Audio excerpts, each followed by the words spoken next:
We've seen a bunch of arguments or perspectives on why the fundamental theorem of calculus should be true. But we've also paid a high price in this course. We've been doing a lot of things rigorously, and we've done the squeeze theorem. Well, with the squeeze theorem in hand, it's possible to give a rigorous, formal proof of the fundamental theorem of calculus. Well, just to remind you, this is actually what we're going to prove rigorously here. I'm going to start with some function from this closed interval a, b to the real numbers. It's a continuous function, so it's actually integrable. And then I'd write down the accumulation function, big F, which takes the integral from a to x of the function little f. And the big claim here is that the derivative of the accumulation function is the function little f. The statement of the fundamental theorem of calculus is about a derivative. So we're really trying to do two different things. I'm trying to show that a limit of a difference quotient exists, that the derivative exists, and then second, I'm making a claim as to the value of that derivative. Specifically, I want to show that this derivative, which is defined to be the limit as h approaches 0 of big F of x plus h minus big F of x over h, I want to show that this is equal to little f of x. But to make matters a little bit easier, I'm only going to consider the situation when h is positive. So I'll put a little plus there. Let's rewrite that difference of two accumulation functions as a single definite integral.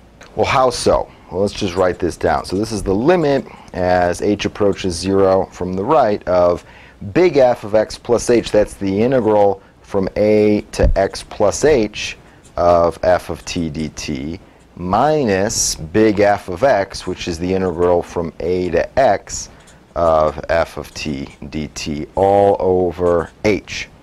But now this difference of integrals can be written as a single integral. This is the limit as h approaches 0 from the right of, well, if I integrate from a to x plus h and then subtract the integral from a to x, what's left over is the integral from x to x plus h of f of t dt all over h. Let's think about how large and how small that integral can be. Well, first some notation.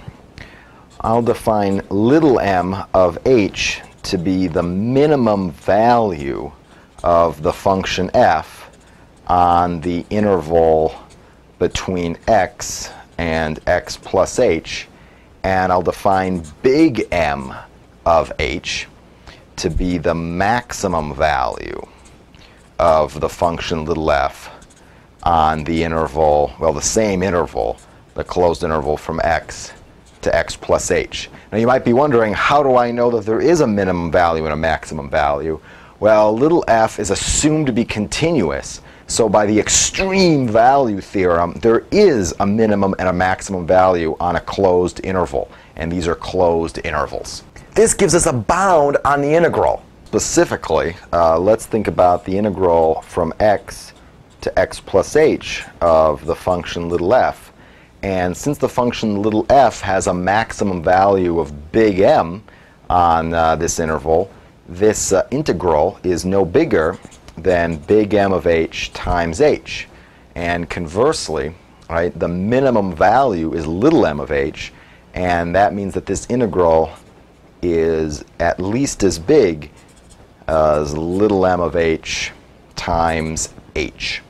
Now let's divide both sides by h. And that doesn't affect the inequality because I'm only really thinking about the case when h is positive. Well, that gives me little m of h is less than or equal to the integral from x to x plus h of f of t dt over h is less than or equal to big M of h.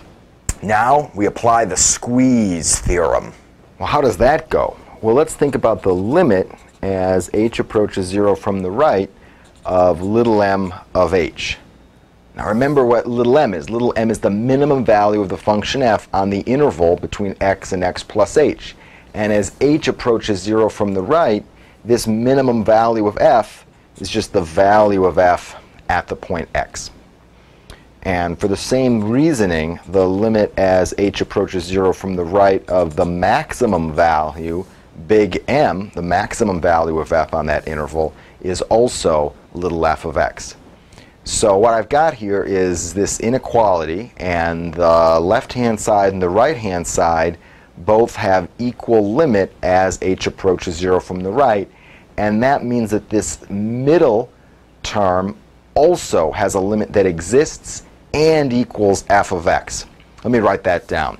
So what I can conclude is that the limit as h approaches 0 from the right of the integral from x to x plus h of f of t dt divided by h, well, that's equal to f of x. And if I play the same game but think about h approaching 0 from the left, I can get that that limit is also f of x, and consequently the two-sided limit as h approaches 0 of this term is equal to f of x. And so we've verified that the derivative exists and it's equal to f of x.